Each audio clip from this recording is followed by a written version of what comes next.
고난의 때를 보내는 지혜, 고난의 때를 보내는 지혜라는 제목으로 하나님의 말씀을 나누도록 하겠습니다. 요즘 우리 주변에서 사람들이 그런 얘기들을 하더라고요. IMF 때보다 요즘이 더 어렵다, 이런 얘기를 많이 해요. 그래서 참 많이 어렵구나. 뭐 들리는 소식을 들어보면, 뉴스나 이런 거 보면 뭐 주식도 2200 코스피 지수가 밑으로 떨어졌다 그러고, 하여튼 나라의 재산이 30-40%가 없어진 거예요. 여러분, 정말 힘든 때는 맞는 것 같습니다. 근데 성경에 보니까 오늘 본문인데, 예수님 오시기 400년 전에 느헤미야라는 선지자가 있었어요. 느헤미야가 어떤 일을 하신지 아시나요? 느헤미야가 이제 포로로 잡혀갔다가 예루살렘으로 돌아와서 예루살렘에 무너진 성벽을 건축한 지도자예요. 자기가 누릴 수 있는 모든 명예와 권력을 다 내려놓고 오로지 예루살렘에 하나님의 성벽을 짓기 위해서 자기의 재산과 시간과 에너지를 다 투자하고 생명의 위협까지도 무릅쓰고 하나님의 도성의 성벽을 완성한 그런 아주 훌륭한 지도자입니다. 리더십을 좀 배워야 되겠다 내가 라고 생각되시는 분들은 느헤미야서를 읽어보시면 리더가 어떤 사람이 리더가 되어야 되는구나를 알 수 있는 그런 내용 중에 하나입니다. 느헤미야에게 주어진 사명은 민족 재건의 사명이에요. 그런데 왜 이렇게 이 당시 느헤미야가 왔던 예루살렘과 지금과 비슷한가 이렇게 봤더니만, 여러분 오늘 본문에는 우리가 미처 다 읽지 않았지만 6장 전체를 보면 2절에서 3절을 보니까 굉장히 큰 흉년이 이 이스라엘에게 있었어요.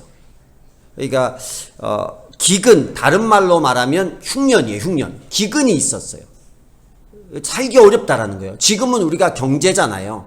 근데 당시에는 농경이었잖아요. 물론 산업이나 이런 것도 있었지만 농경이 주를 이뤘어요. 농경이 주를 이루는 사회에서 흉년이라는 것은 경제적인 어려움으로 직결되는 그런 일입니다. 기근이 왔다라는 거예요. 살기가 어려워요. 먹고 살기가 어려운데요. 지금이랑 비슷하죠. 그리고 4절에 보니까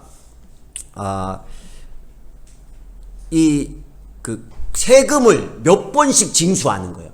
과도한 세금 징수. 세금을 아껴야 돼. 세금을 우리가 탈세를 하면 안 되지만 절세를 할 수 있는 방법, 세금을 아낄 수 있는 방법, 세금이 얼마나 많이 걷어들이는지. 이 당시에 세금을 몇 번씩 걷어들였고, 세 번째 문제는 뭐냐면 5절에 보니까 과도한 이자놀이에요. 과도한 이자놀이.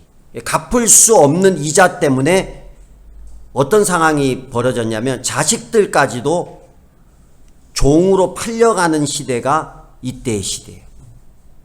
굉장히 심각했죠. 이자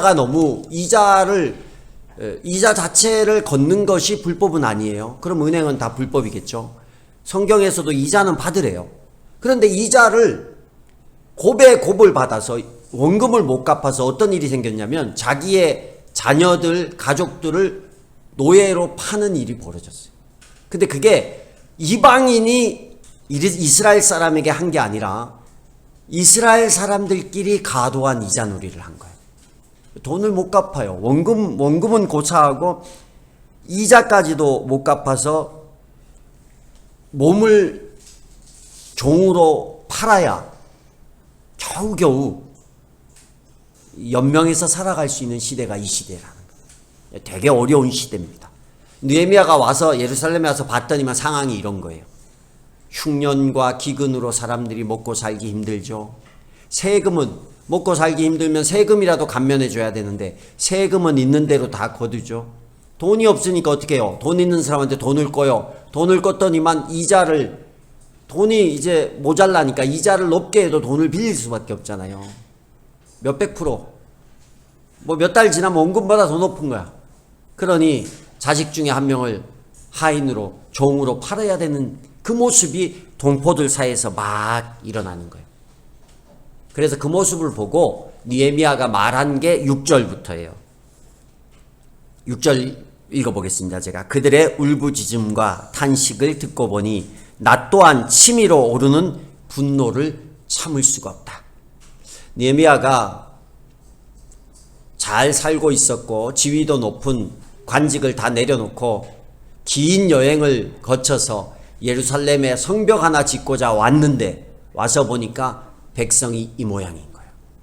살기 어렵고 힘들고.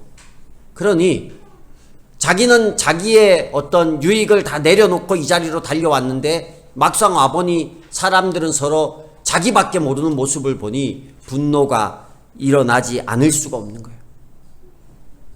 여러분, 이런 역경의 때 느헤미야는 어떻게 보냈을까? 제가 보니까 느헤미야가 세 가지 자세로 이 역경의 때를 이겨내는 걸 볼 수 있었어요. 첫 번째는 뭐냐면 그런 상황에 분노하고 힘들었는데 그 분노로 끝난 게 아니라 깊이 생각하는 시간을 가졌다라는 거예요. 내게 보여지는 문제, 상황을 감정적으로 대처하는 게 아니라 깊이 생각하는 시간을 먼저 가졌어요. 분명히 6절에 보니까 느헤미야가 분노했대요. 분노가 날 수밖에 없어요. 분노라는 감정은 나쁜 게 아니에요, 여러분. 나쁜 건 뭐냐면 얘들아 왜 이렇게 왔다 갔다 하지? 다 해결하고 와. 싸! 기저귀를 차든가. 얘들 이게 습관이에요, 습관. 왔다 갔다 하는 게. 웬만하면 예배에 딱 1시간 왔을 때 학교에서는 안 그러는데 1시간 왔을 때는 유치원생 아니면 참으려고 좀 노력을 했으면 좋겠습니다. 깊이 생각하는 시간을 가져야 돼. 깊이 참는 시간도 좀 가지고.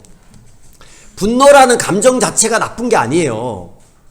분노가 죄로 연결되는 게 나쁜 거예요. 사람은 감정의 동물입니다. 화가 나는데 화가 나지가 않아요. 기쁜데 기쁘지가 않아요. 그런 사람을 뭐라 하는지 아세요? 사이코패스라고 해요. 감정이 없어요. 웃는 걸 모르고 우는 걸 모르고 화내는 걸 몰라요. 사람이 옆에서 죽는데도 아무 감정이 없는 거예요. 사람을 죽이는데도 아무 감정이 없는 거예요. 누가 고통을 당하는데도 아무 감정이 없는 거예요. 이거 사이코패스예요. 감정이 있는 것은 정상적인 거예요. 느헤미야도 분노했어요. 예수님도 뭐 했어요? 분노했어요. 근데 문제는 이 분노가 죄로 연결되면 안 되는 거예요. 분노는 감정이기 때문에 분노 자체가 나쁜 건 아니지만 분노를 통제하지 못하면 죄가 될 수 있고 그 죄가 나쁜 영향을 미치게 됩니다. 우리는 거룩한 분노, 의로운 분노 이런 거 낼 수 있어요. 이런 분노가 때때로 새로운 창조를 일으키는 동력이 될 수 있는 거예요. 아니 어떻게 이럴 수 있어 하면서 새로운 일을 할 수 있거든요.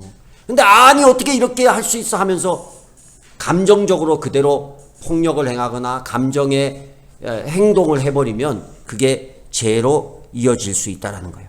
느헤미야 오늘 본문 5장 7절을 한번 보겠습니다. 7절. 나는 그들이 울부짖는 내용을 신중하게 살핀 다음에 느헤미야가 어떻게 됐어요? 분노는 했어요. 화는 났어요. 여러분 이런 상황을 이 경제적인 상황이 왜 일어났을까? 왜 러시아에 푸틴은 전쟁을 일으키고 곡물값이 오르고 뭐 밀가루 값도 오르고 얼마나 어제 장을 보러 갔는데 얼마나 비싼지 몰라요. 옛날에 4만 원이면 됐던 게 어제 우리 장 보니까 똑같은 거 보거든요. 늘 카레 하면 똑같은 거 사오잖아요. 66,000원 나오더라고. 얼마나 비싸진지 몰라. 어떻게 이럴 수가 있냐. 아니 정치인들은 경제가 이렇게 어려운데 뭔 이렇게 싸움질만 하고 있냐. 어떻게 민생을 책임져야지. 분노하고.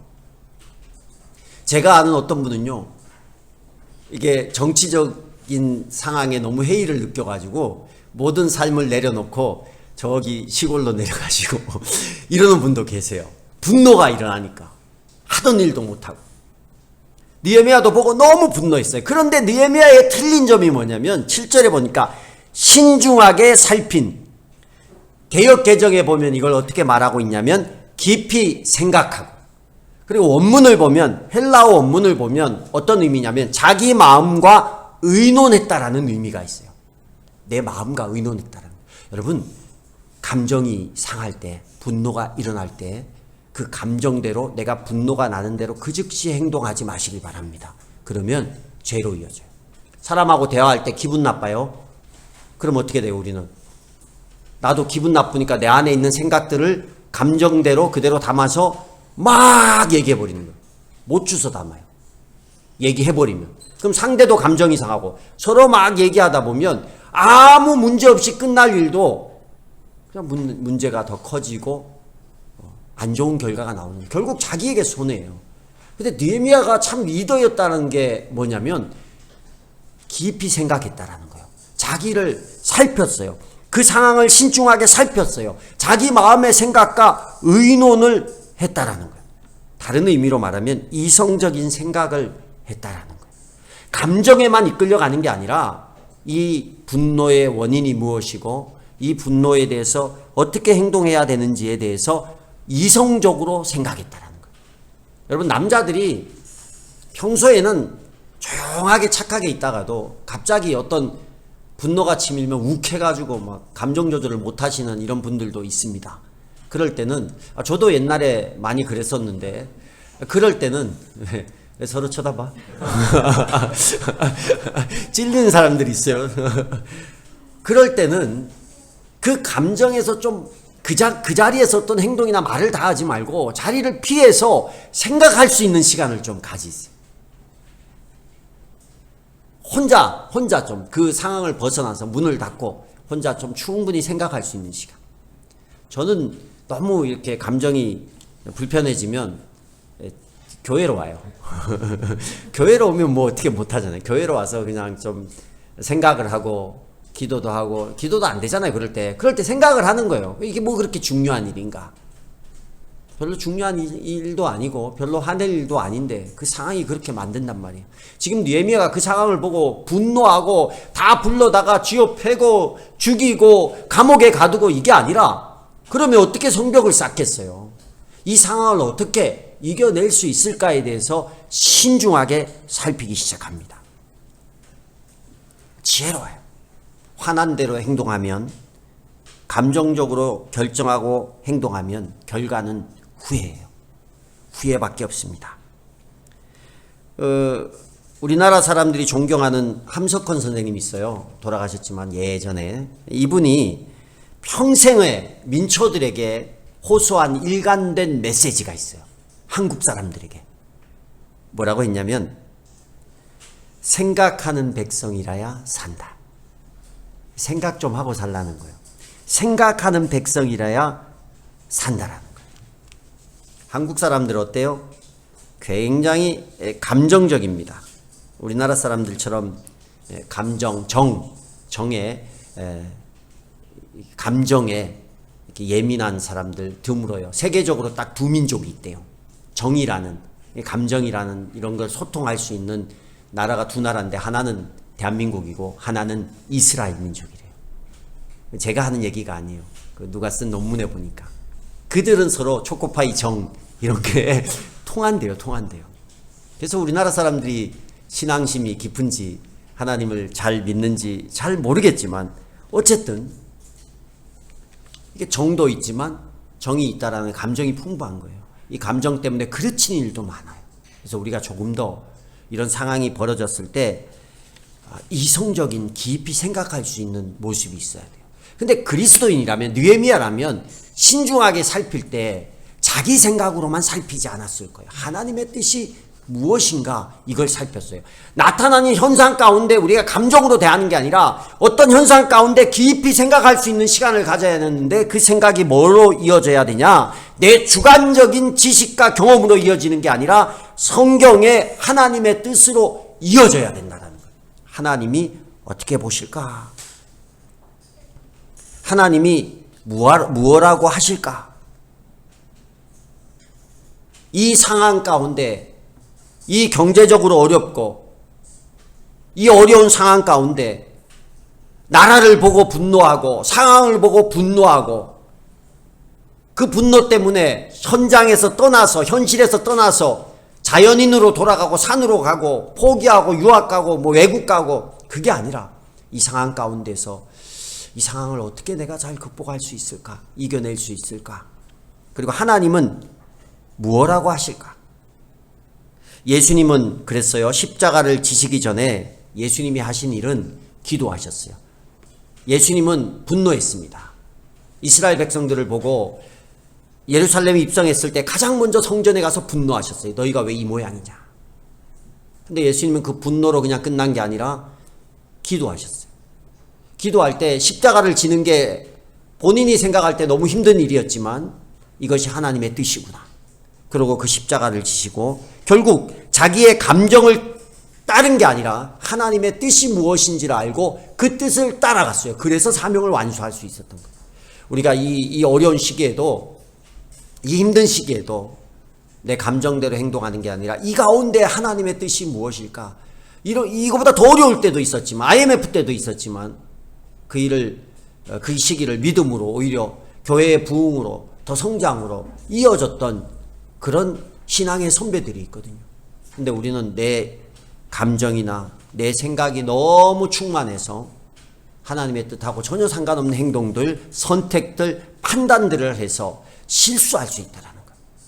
여러분, 느헤미야처럼 분노의 감정을 죄로 연결하지 말고 깊이 생각해서 하나님을 묵상할 수 있는, 어렵고 고난이 오고 힘들면 힘들수록 내 가정에, 나라의 문제가 아니라 내 가정의 문제가 왔을 때도 마찬가지예요. 분노하고 원망하고 누구를 탓하는 게 아니라 그 상황을 깊이 생각하고 하나님의 뜻을 그 안에서 분노가 죄로 이어지지 않고 분노가 실수로 이어지지 않고 분노가 후회로 이어지지 않고 하나님의 뜻을 찾아서 그 역경을 이길 수 있는 여러분이 되기를 주의 이름으로 축복합니다. 두 번째는요, 느헤미야가 했던 것은, 이거는 개인적이에요. 내가 깊이 생각한 것은 개인적인 행동이었고, 두 번째는 죄를 직면하는 용기를 가졌다라는 것. 이거는 공동체에 관한 거예요. 모든 고난이 여러분 죄로 말미암은 것은 절대 아닙니다. 모든 고난이 죄로 말미암은 것은 아니에요. 그러나 어떤 고난은 분명히 죄와 연결되어 있어요. 나라가 어려워서 내가 어려울까? 상황이, 지금 경제적인 상황이 있어서 내 가정이 이렇게 힘들까? 내 개인이 이렇게 힘들까? 그렇게 해서 문제를 다른 곳에서만 찾는 게 아니라 내 안에 어떤 문제가 있는지 자기를 살펴야 돼요. 문제가 발생했을 때 늘 남만 탓하는 분들이 있어요. 물론 다른 환경적인 요인에서 생길 수도 있습니다. 그러나 성경 안에 보면 모두가 그렇진 않아요. 그러나 그런 고난의 원인이 우리의 죄 때문일 수 있다라는 거예요. 근데 우리는 죄를 직면하기를 싫어해요. 용기가 없어요. 말하기도 싫어하고 창피하고 애써 아닐 것이라고 자기 스스로를 위안합니다. 내 안에 문제가 무엇이고 나의 신앙적인, 나의 행동에, 나의 삶에 어떤 제약이 있는지 더 뼈저리게 찾아내서 그거에 대해서 회개하고 돌이키고 바뀌어야 되는데, 그거는 외면하고 다른 정당한 이유만 찾을 때가 있다라는 거예요. 돌아보셔야 돼. 내가 내 안에 어떤 내 상황에 문제가 생겼을 때 과연 나는 하나님 앞에서 바르게 살고 있는가? 용기가 필요합니다. 그런 죄를 직면할 용기가 분명히 필요합니다. 여러분, 지금 느헤미야가 본 이스라엘의 죄의 표면적인 현상은 백성들 사이에 만연한 이자놀이였어요. 고이율의 이자놀이의 결과로 인간이 인간을 사고파는 노예화의 현상이 나타나고 있습니다. 그런데 그것보다 더 깊은 곳에, 표면적인 원인보다 더 깊은 곳에 문제가 있다는 것을 우리는 살펴봐야 돼요. 본질적인 원인은 9절에 밝혀져 있습니다. 9절에 보니까 내가 말을 계속하였다. 당신들의 한 처사는 옳지 않습니다. 이방인 원수들에게 웃음거리가 되지 않으려 하거든 하나님을 두려워하면서 살아야 합니다. 느헤미야는요, 동포끼리 이자놀이를 하는데 이자 받는 게 잘못된 게 아니에요. 받아야 돼요, 정당하게. 그러나 정당하지 않게 이자를 받는 거예요. 내 백성이 힘들고 어려운데 나만 살겠다라는 이기심이 있는 거예요. 하나님이 그걸 보는데 그 하나님에 대한 인식이 없어요. 그냥 지금 이 순간에 내가 잘 먹고 잘 살면 돼. 너는 힘들어도 상관없어. 같은 동포인데, 같은 민족인데. 이기심이요. 하나님 두려워한 줄을 모르는 거예요.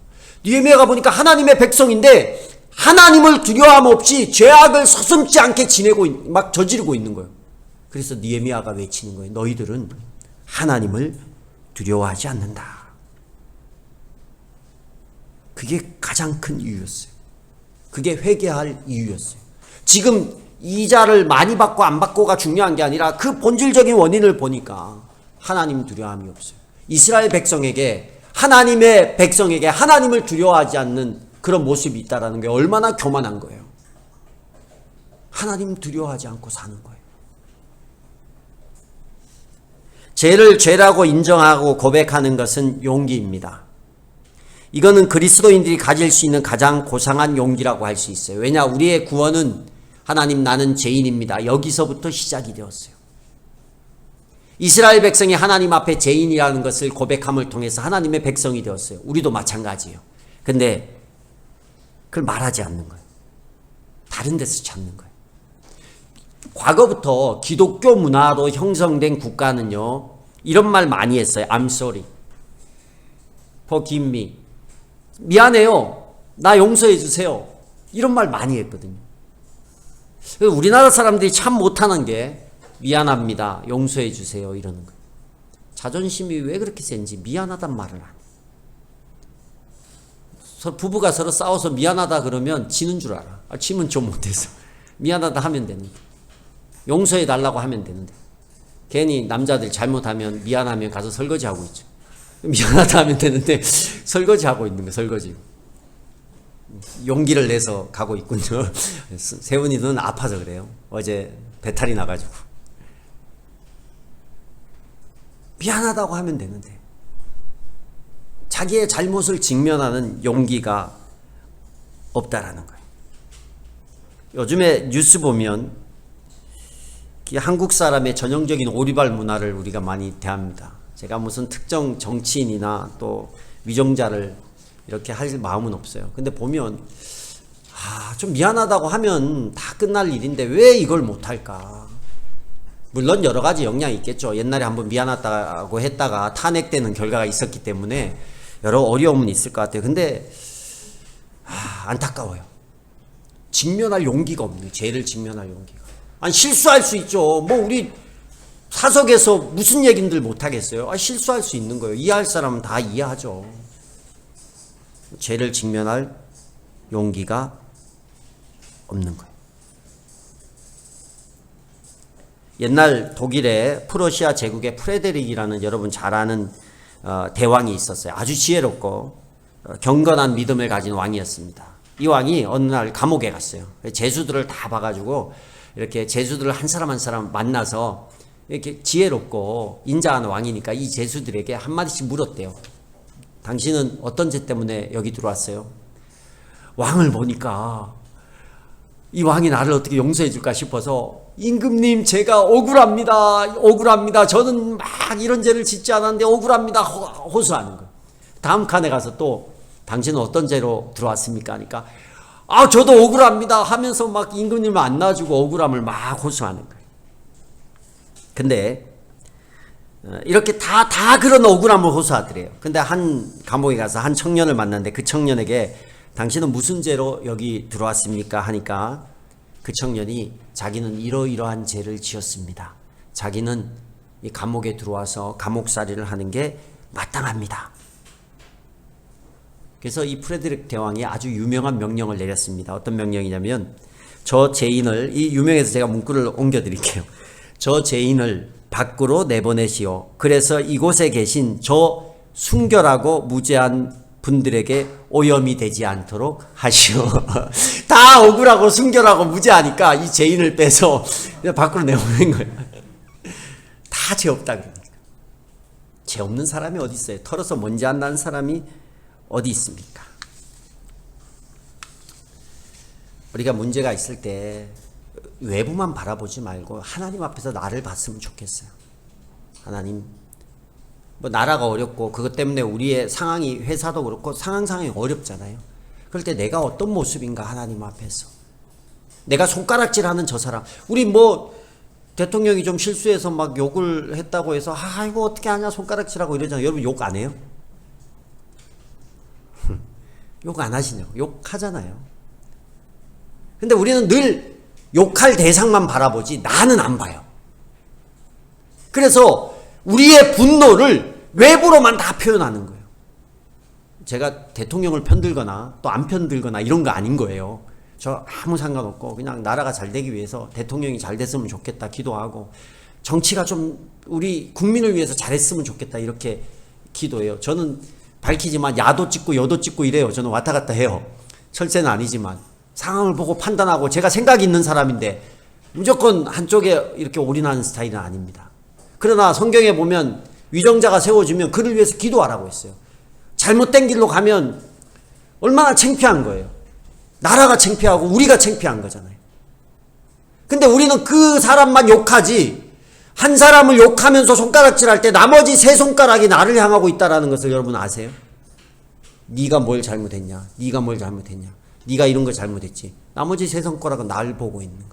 나를 볼 수 있어야 돼요. 내가 하나님 앞에서 지금 어떤 모습으로 살고 있는지, 나는 잘하고 있는지, 내 죄를 살펴보시오. 고난의 때에 느헤미야는 우리가 하나님 앞에서 어떤 죄를 짓고 있는지를 직면하고 있어요. 마지막 세 번째로는 그런 어려운 상황에서도 헌신은 포기하시면 안 된다라는 거예요.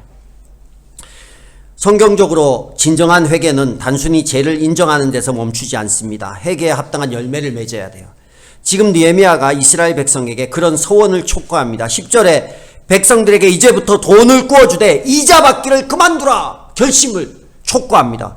그리고 11절에 이미 받은 분량 중에서 상당한 부분을 돌려보내라고 또 촉구합니다. 그리고 12절에 그것을 제사장 앞에서 공개적으로 맹세하라고 촉구합니다.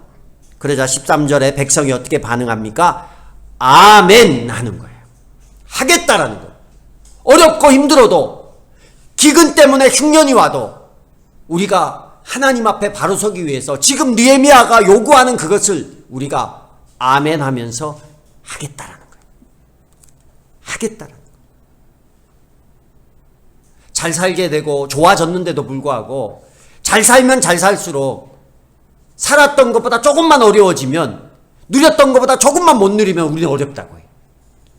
그리고 더욱더 내일에 몰두합니다. 헌신은 없어요. 옛날에 훨씬 더 헌신했던 것 같아요. 정말 과거에 우리의 부모님 세대의 신앙인들은 더 어려웠어요. 더 어려웠는데 그 힘든 때에 헌신을 멈추지 않았어요. 헌신을 멈추지 않았어요. 그래서 하나님께서 그 세대에 복을 주시고 그 복을 지금 우리가 누리는 거예요. 지금 우리 세대가 누리고 있다라니까요. 제가 주중에 어떤 분의 장례식장을 갔어요. 이제 아버님이 소천하셔서 장례식장에 갔는데 그 어머님이 정말 헌신하면서 신앙 믿음으로 사신 분이에요. 근데 우리가 보면서 아내랑 저는 이제 그 내용을 모르니까 사모님이 이제 얘기를 해주더라고요. 그런 얘기를 하더라고요. 그 어머님, 그 부모님의 기도가 이 자녀들이 정말 다 잘 됐거든요. 똑같은 시골에서 컸는데 공부하기 어렵고 힘든 상황에서 컸는데 자녀들이 다 잘 공부해서 잘 자리를 잡고 있더라고요. 왜 그런지 아세요? 부모님의 기도의 헌신, 부모님의 신앙의 헌신 때문에 그 자녀가 누리는 거예요. 근데 그 자녀는 그걸 몰라요. 잘 누려요. 신앙하고 상관없이 내가 잘 되니까. 그럼 어떻게 되겠어요? 그 밑에 대에 그 하나님의 은혜가 없다라는 거예요. 우리 부모님들이 부모님 세대에 기독교가 120년 전에 이 땅에 왔을 때 그들의 피땀 어린 헌신과 기도로 지금 시대에 신앙인들이 교회가 평안을 누리는데 우리가 기도하지 않고 우리가 헌신하지 않으면 얼마 못 가서 대한민국의 교회들은 텅텅 비어버려요. 지금 크리스찬 인구가 캐톨릭을 포함해도 600만 조금이 넘는데요. 제가 20대 때 1200만 명이었어요. 제가 30대 때 800만이었어요. 제가 이제 40대 후반 50대가 되니까 600만이 돼요. 왜요? 헌신이 사라져버려. 힘드니까. 힘들긴요. 옛날보다 훨씬 평안하고 훨씬 좋은데, 예전에 삼겹살 한번 먹으려면, 아유, 어제 그냥 얼마나 옥상에서 삼겹살이랑 정말 이게 사진 보세요. 너무너무 이렇게 감사하게 풍족하게 이렇게 먹었어요. 얘네들은 행복한 거야. 근데 얘네들은 감흥이 덜해요. 맨날 먹는 삼겹살 뭐 우리나 새우 먹고 소세지 먹고 야 신기하다 이렇게도 먹는구나. 전에는 그 슬레이트에 그 발암물질 슬레이트에 삼겹살 한번 구워 먹으려면요 그거 뼈 빠지게 일하고 농사한 거 팔아가지고 그 돈 받아왔을 때 아버지가 고기 끊어와서 슬레이트 암 걸린다고 요즘에 철거도 함부로 못하는 그 스레트라 그렇죠. 거기다가 구워가지고 맛있다고 그렇게 먹었거든요. 그렇게 힘든 상황에서도 주의 일, 하나님의 일 1번이었어요. 우리 부모 세대들은. 그래서 그 복을 우리가 누립니다. 근데 지금은 아멘 이런 헌신, 내 이자 받는 헌신, 내 돈 누리는 헌신 안 해요. 손해가 나오니까. 근데 느헤미야가 헌신합시다. 우리가 더 이상 이자 받지 맙시다. 더 이상 우리 지체들을 종으로, 우리 형제들을 종으로 파는 일이 없도록 합시다. 제사장 앞에 가서 그렇게 하겠다고 맹세합시다. 그러니까 전부 다 아멘 하는 거예요. 여러분 설교를 들을 때 어떤 건 들리고 어떤 건 안 들려요. 근데 이걸 듣고 왜 느헤미야가 제사장 앞에 가서 맹세하라고 했을까요? 제가 왜 헌신석을 둘까요? 내가 하나님 앞에 결심하는 거예요. 그냥 혼자만 생각하면 예배당 문 열고 나가서 오늘 점심 맛있게 먹고 커피 한 잔 먹고 잡담하다 보면 설교가 뭐였는지 다 잊어먹어요. 최소한 쓰고 맹세하는 거잖아요. 지금의 제사장은 뭐 목사, 그 당시에 제사장이 지금의 목회자라 그러면 그 앞에서 소원하는 거, 맹세하는 거예요. 하겠다 하는 거예요. 그리고 목사님은 하든 안 하든 그거 가지고 또 일주일은 그 다음 주 헌신자가 있으니까 일주일은 그걸 가지고 이분이 기억하고 헌신하도록 기도하는 거예요. 느헤미야가 헌신을 촉구했을 때 그들이 결단을 했어요. 근데 이런 결단이 삶이 바뀌는 역사가 일어나기 시작하는 거예요. 삶이 바뀌는 거예요. 여러분 복의 근원 강림하사 찬송 아시죠? 이 찬송을 지은 사람이 로버트 로빈슨이에요. 근데 이 사람이 사실은 폭력배 서클이었어요. 10대 때 폭력 조직의 서클에 있었던 사람인데 그가 이제 조지 히필드라고 당시 아주 유명한 목사님, 여러분 한 번쯤 들어봤을 조지 히필드 목사님의 설교를 듣고 회심이 된 거예요. 그래서 회심이 돼서 막 시를 쓰기 시작한 거야. 시. 이게 원래는 찬송가 가사가 아니고 시였어요. 시를 여러 편을 썼습니다. 근데 이 시를 많이 써놓고는 또 그 폭력배 친구들의 유혹에 빠져서 결국은 신앙에서 멀어졌어요. 멀어지고 막 방탕한 생활을 하고 다녔어요. 다니는데 어느 날 주일날 아침에 어떤 마차가 옆을 지나가더래요. 근데 그 마차의 부인이 갑자기 얼떨결에 그분을 지나가다가 어디 가시냐고 물어봤어요. 물어보니까 이제 뭐 머뭇머뭇거리니까 혹시 그 부인이 탄 마차가 가는 교회의 방향하고 같은 길이었어요. 그래서 이 부인은 교회 가면 태워주려고 혹시 교회 가시냐고 물은 거예요. 그러니까 이 사람이 옛날에 다녔던 게 있으니까 얼떨결에 부인이 뭐 예뻤나 왜 생각이 이렇게 멈췄나 봐요. 네 라고 대답을 한 거야. 얼떨결에. 그러니까 여기 타세요 그러면 하고 이제 같이 가자고 친절하게 태워서 간 거예요. 가서 이제 서로 통성명을 했는데 이름을 로버트 로빈슨이라는 걸 딱 듣자 이 여인이 이 로버트 로빈슨의 책을 이 시를 너무 좋아했어요. 옛날부터 이걸 막 이렇게 알고 있었어요. 그래서 너무 반가운 거예요. 내가 당신의 시를 안다. 특히 내가 그 시를 좋아한다. 복의 근원 강림하사 찬송하게 하소서 이 시를 너무 좋아한다. 막 이렇게 얘기를 한 거예요. 근데 옆에 있으니까 얼마나 이제 부끄러워요. 이게 당신 시집이 맞죠? 그러니까 예 맞습니다 했는데 자기는 지금 신앙생활을 안 하잖아요. 그러니까 얼마나 부끄러워요. 그래서 솔직하게 얘기를 했대요. 하나님이 이제 마음을 감동하신 거지. 내가 사실은 여차여차해서 이렇게 방탕한 생활을 보내고 있습니다. 그랬더니만 이 여인이 이 로버트 로빈슨이 쓴 시를 얘기해 주는 거예요. 그 시 3절에 보면 주의 은혜 사슬대사 나를 주께 매소서. 우리 마음은 연약하여 범죄하기 쉬우니 하나님이 받으시고 천국인을 치소서. 당신이 쓴 시 아니냐. 우리가 범죄하기 쉽다. 하나님 앞에 가서 주의 사슬이 나를 메어 달게 해달라고 고백하자고. 그래서 데리고 교회 갔어요. 교회 가서 우리가 이게 이렇게 교회 앞에 고백했으면 좋겠다고 해서 로버트 로빈슨을 예배 가운데 공개적으로 교회 앞에 가서 자기의 죄를 회개하고 다시 하나님 앞에 헌신하겠다고 그렇게 고백해서 그의 찬송시가 지금의 찬송가. 복의 근원 강림하사 찬송하게 하소서. 우리가 정말 많이 부르는 이게 1장이죠. 1장 아닌가 이게? 몇 장이죠? 내가 지금 몇 장인지 모르겠어. 28장. 이거 제가 주일 클래식 때 제일 많이 아마 불렀던 제 클래식 찬양 순서에는 1번이에요. 1번. 이제 1장은 아니죠. 만복의 근원이죠. 1장 머릿속에. 지금까지도 불려지는 찬양 없어질 수 있었는데 그가 공개적으로 앞에 나가서 내 죄에 대해서 회개하고 내가 다시 하나님 앞에 서원하고 헌신하겠다고. 그래서 그의 삶이 바뀌고 이 찬양을 부르는 많은 사람에게 영적인 영향력을 끼쳤더라. 여러분, 지금은 고난의 때인 게 맞습니다. 지금은 개인적으로도 힘들고 나라도 힘들고 우리의 가정도 힘든 때가 맞아요. 이럴 때 그냥 분노하고 승질내고 감정으로 끝내는 게 아니라 하나님의 뜻이 무엇인지 깊이 생각해 보기를 바랍니다. 그리고 이 고난의 때에 과연 이 문제가 외부로부터만 온 것인가, 내 안에 있는 죄악이 무엇인가 나를 돌아봤으면 좋겠고요. 그리고 아무리 힘들어도 가장 힘든 때에 우리 부모님의 세대가 주님 앞에 헌신해서 그 복을 우리가 누리고 있는데 내 자녀들을 위해서, 내 후대를 위해서, 후대의 하나님 나라를 위해서 내가 지금 힘들어도 어려워도 주님 앞에 하고 있는 이 헌신은 멈추지 않겠다.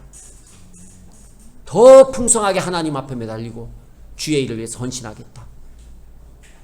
그런 고백으로 살아갈 수 있는 저와 여러분이 될 수 있기를 주의 이름으로 축복합니다.